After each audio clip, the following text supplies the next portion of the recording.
Hind everyone, I am Mr. Sudhanshu Tiwari, Director of Sudhanshu Defense Career Institute, Pune. Today we have such a fantastic student, Cadet Prince Bhopche, who is preparing for NDA written examination since last 1 year and is going to appear for the first attempt on 14th of September. So आज हम इनसे discuss करेंगे कि इनका 1 year की journey कैसी रही है, इन्होंने 1 ईयर में कहाँ कैसे प्रिपरेशन किया, किन किन सब्जेक्ट को लेकर के इनका क्या तैयारी है, और इसके बारे में हम इनसे डिटेल में बात करेंगे। ओके, तो प्रिंस आप ये बताइए, अभी आप 14 सितंबर को एनडी की एग्जाम देने वाले हैं। 1 साल का आपका एक्सपीरियंस कैसा रहा पढ़ाई को लेकर के? सर एक्चुअली पहले तो स्टार्टिंग में मतलब मेरा बेसिक्स वगैरह कुछ ज्यादा ही वीक था। फिर उसके बाद में जब 1 साल तक के आपसे पढ़ा मैं, तो फिर मतलब मेरा बेसिक्स वगैरह फॉर्मूलाज वगैरह ज्यादा मिले शॉर्ट ट्रिक्स मिली, जिसमें मुझे फिर हेल्प हुई मैथ्स वगैरह सॉल्व करने में। और बाकी तो फिजिक्स वगैरह के आपने बहुत सारे फॉर्मूलाज वगैरह बताए हो कि कैसे सॉल्व करना है, तो उससे बहुत हेल्प हुई मुझे। तो आपको ऐसा लगता है कि अगर हम एनडीए के एग्जाम को, अगर मान लीजिए कि सपोज कोई एक स्टूडेंट है, क्योंकि ये लोग भी देख रहे हैं, अगर कोई बच्चा है जो 10th पास हो चुका है और एनडीए के एग्जाम का प्रिपरेशन करना चाहता है, तो एनडीए के एग्जाम के प्रिपरेशन करने के लिए जैसा आपने प्रिपरेशन किया, आपका अच्छे मार्क्स आ रहे हैं मॉक में हमने देखा, तो आप ये बताइए कि कौन से ऐसे सब्जेक्ट हैं जिनके ऊपर ज्यादा फोकस करना चाहिए आपके एक्सपीरियंस से?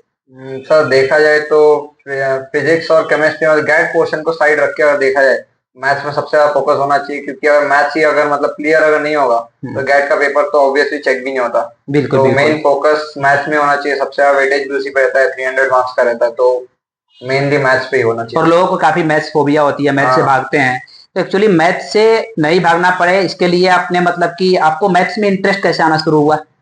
सर मतलब पहले तो मुझे लगता था कि मैथ में मतलब लेंथी क्वेश्चंस रहते हैं, तो उसके कारण बहुत लॉन्ग टाइम लग जाता है उसको सॉल्व करते करते। फिर शॉर्ट ट्रिक्स एंड, और जब पता चला आपने बताया शॉर्ट ट्रिक्स वगैरह के बारे में, तो फिर उसके बाद से मुझे मतलब इजी लगने लगा मैथ्स। मतलब ओवरऑल आप ये बोलना चाहते हैं कि पहले हमें मैथ्स के ऊपर ज्यादा फोकस करना चाहिए, ताकि 75 मार्क्स मैथ्स में यदि आ जाता है तो हमारा यूपीएससी का जो मैथ का सेक्शन क्वालिफाई करने का क्राइटेरिया वो पूरा हो जाता है, और उसके बाद हम जीएटी के लिए आगे बढ़ते हैं। तो जीएटी में अगर देखा जाए तो साइंस के ऊपर ज्यादा फोकस होना चाहिए हमारा, आपको क्या लगता है? साइंस और इंग्लिश। English, good.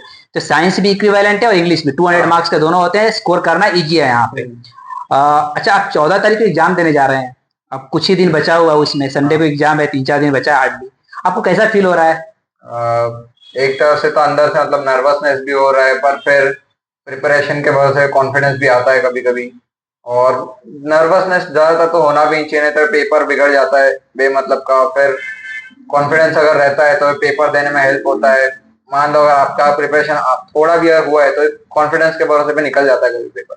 ठीक है, ऐसे तो देखिए एज ए टीचर मुझे पूरा विश्वास है आपका प्रिपरेशन अच्छा होगा, लेकिन अगर मान लीजिए कि कभी आपका किसी 1-2 मार्क्स से या कहीं पर भी आप डाउनफॉल हो गए, तो फिर आपका आगे क्या प्लान रहेगा?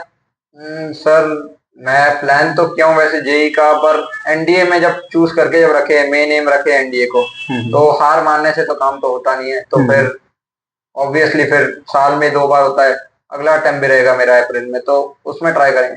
अच्छा, कोई आपका मोटिवेशन अगर ऐसा है कि जिसको देख करके आपको लगता है कि यदि वो हार नहीं माने तो हमें भी नहीं मानना चाहिए? अब आप ही हो, आपने इतना अटेम्प्ट दिए, आपको एक्सपीरियंस आ गया, आपका देख देख के हम लोग सीख रहे हैं। और नहीं, अब मतलब ठीक है, वो तो बहुत बढ़िया है, अच्छी बात है, हार नहीं माननी चाहिए।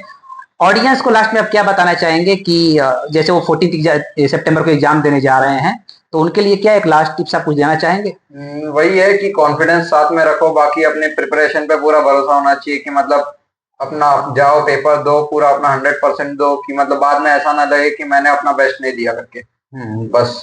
तो आज प्रिंस से हमारी बातचीत हुई, आपको इन्होंने ही बताया कि अभी एग्जाम जो आ रहा है आप कॉन्फिडेंस होकर एग्जाम को दीजिए, और ज्यादा नर्वस मत होइए, टेंशन मत लीजिए। एग्जाम के बाद यदि आपको और ज्यादा कुछ इसके रिलेटेड डाउट है तो आप हमें यूट्यूब पे कुछ जो हम वीडियो डाल रहे हैं आप हमें मैसेज कर सकते हैं। आपको कोई भी सजेशन चाहिए आपको फील फ्री होकर के हमसे पूछिए और हमें ज्वाइन कीजिए। मोस्टली हमारा रिजल्ट पूरा ऑथेंटिक रहता है, और ऐसा पूरा विश्वास है प्रिंस हमें कि आप एग्जाम को निकालेंगे। और यदि कभी नहीं भी होता है तो बिहार नहीं मानना है आपको, बहुत सारे अटेम्प्ट हैं, काफी सारे करियर पाथ है जहाँ पे हम जा सकते हैं, डिफेंस में बहुत सारे ऑप्शंस हैं।